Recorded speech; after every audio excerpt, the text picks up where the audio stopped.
Hey everyone, quick little training on how to add in a new lead from scratch, and then we'll go over how to create a DM presentation along with that lead. So first is, if you're creating a new lead from scratch, you're going to click on new. You got to fill in the information. So where your lead source came from. So these are pretty simple. There's a few of them to use here. As you can see, four corner marketing, that is if you go corporate dropping, you're walking around, stopping in at stores. Aflac agent referral, Aflac United probably will use that one. A broker is if you have a relationship with a broker. A business card introduction, you go out to a networking group, you're at a networking meeting, you met someone through a business card introduction.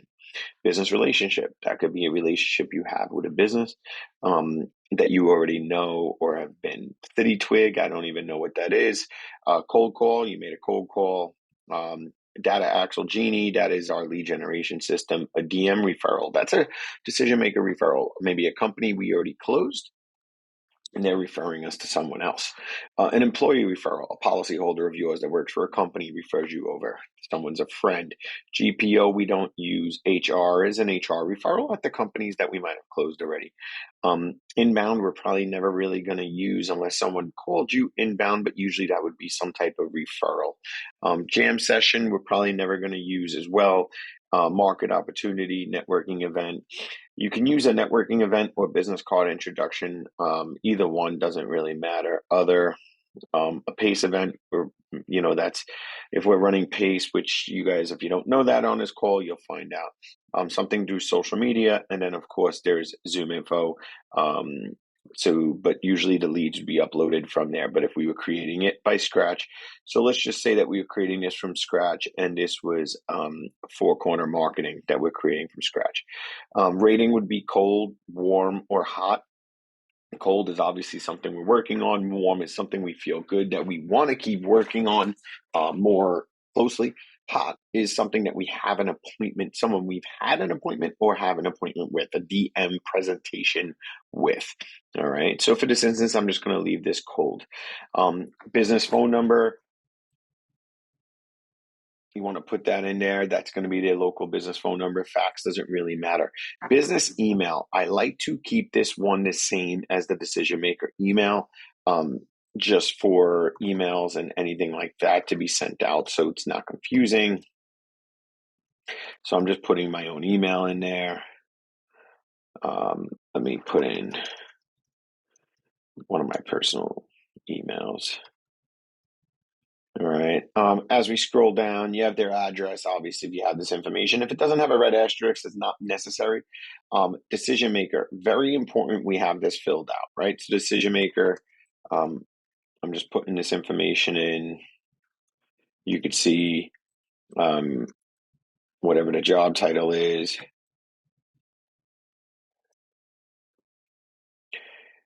Email address, very important that you fill this out as well. And like I said, you want the decision maker email and the business email to match, just for future references when setting up DM presentations or emails going out. We're not guessing where they're going. We know that they're going to the same person. The employee count, we're not going to really fill in too much here. Tax ID. If there's a health broker involved or a regular broker involved, I would suggest listing it there so that you know. The industry, whether we're doing it now, we're doing it SIC, so let's just do it now. We're just going to put this down as other for now, or let's see. We're just going to put down miscellaneous services. Core enrollment opportunity does not really matter right now. If in the future we start to use this, I'll let you know. But right now, that's pretty much it. So we've created this and it's in here. You can see it's still unsaved. To make sure it's saved, if you hit refresh, it'll say saved and the limit will be in there. From there, if you want to track any of your activities, you can do it here or here. So the three main activities that will track as something is sending them an email, a phone call, or an in-person. Most of the time, majority of the time, we're going to be using this phone call and in-person. So if you click on phone call, it's going to open up the phone call screen. If this is a cold person that we're calling as anytime it's still cold, it's always going to be initial contact. Um, and did you make contact with the decision maker? Yes or no? If you put the subject line in here, um,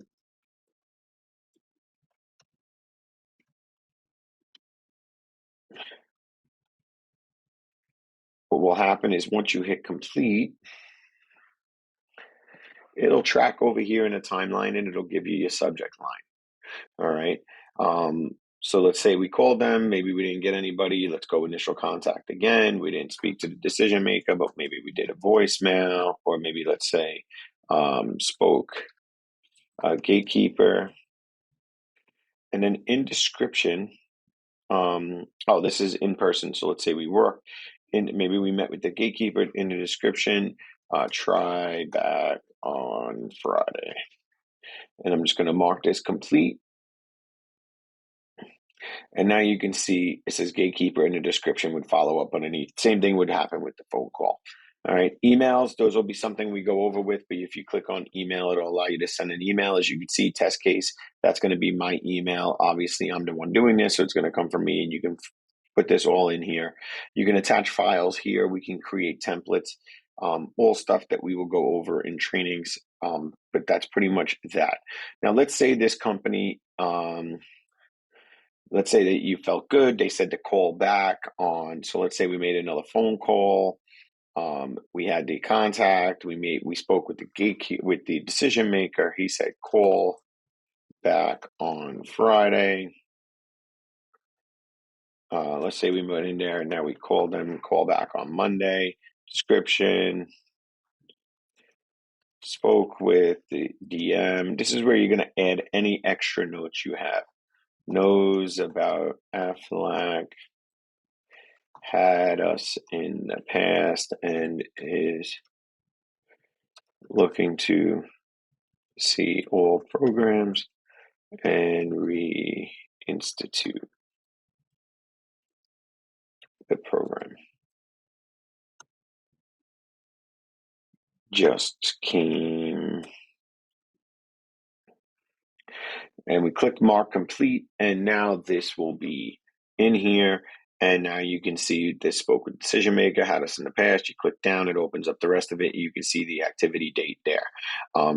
If let's say they want to call back on Monday, we click this. You put in here, call back Monday, 2 p.m. Reminder date would be Monday. And you would click save and close, and that would save that reminder. You can click save, that would save it. So if I save this, it'll create a reminder. As you can see, related tasks, all set, save and close. Now I can go into this and I can see this here as well. So now I have a reminder. If I open this up, it'll have a time. You could click down to click for 2 p.m. The one thing about this program with the add reminder is that it does not remind you or have a notification to your phone. There is a way to do it, but we have to add some extra things to your phone. However, so what I always do is in the morning, you're going to get an email from the CCLM, let you know everything you have reminders for that day. And what I do is I just create reminders in my phone or set alarms and name those alarms for who I have to call at whatever time. I know it's a little bit of an extra step, but at least we have the reminders that morning so we know what we're doing. All right. So let's say now this group, so now this is a warm lead, right? So we're following up. They're telling us to follow up. That's going to be a warm lead now. Now let's say they set up a decision maker meeting. So now I'm just going to close this out. So that's just closed. Now we're going to go hot, right? Because they made that. We're going to go here and you're going to go DM presentation. And all we're going to do is if you need me to go along with you, you need a DSC or anybody go along, you click on invite DSC. It's going to automatically invite your DSC, whoever you work with. All right. You need to invite the decision maker. Bang, it automatically invites the decision maker. I always adjust this to what it is. So meeting with Aflac, with whoever that we're meeting with, because it's going to come from our email anyway. So meeting with Sean and that's the group test case. You could do AFLAC meeting with Sean. You could do benefits meeting with Sean. You could, whatever you want to do, that's fine. The location is going to be the address of the company. If it's going to be Zoom, what you want to do is you're going to copy, if once you have a Zoom link or a WebEx link or whatever virtual meeting, you copy that link and you paste it here. And when that calendar invite goes out, that will be in the subject line of the calendar invite, will allow them to join the meeting. And then if you contact, so just to give you guys an idea of what I'm talking about, you go here, you do Zoom, and I'm sure you guys have seen topics shown or some type of Zoom meeting. Here's the meeting code, here's the passcode, here's the link. You put all of that here so that when they get the email or anything in there, it's set up and ready to go. You click save and close, and bang, that appointment goes out. It automatically emails the person that you have, sends up a calendar invite, and it puts it in your calendar as well. So it's all set and ready to go. All right, so that's all set. And then it would move this from here to prospect. All right, so just to give you an idea, let's say, let's do it. Let's do DM presentation. I'm inviting DSC. I'm inviting the DM. That's me both times. Test case 123 Main Street, test, New York 11111. All right. It's going to be today, 5/16, whatever. And then in here, you're going to put, you don't really have to put anything if it's just for the meeting about AFLAC, or you can put AFLAC benefits meeting as a description, whatever you would like to do. And you click save and close. And once you click save and close, it now makes sure, you always want to make sure you have the right times, but now you can see it's moved over to prospect. So the same thing, you want to make sure you have the employee counts, everything like that. And then what's going to happen is when you do that, we'll go do an SIC request. You always want to have an SIC request set up. You're going to follow these things across the top, fill in whatever has asterisks so they're all taken care of.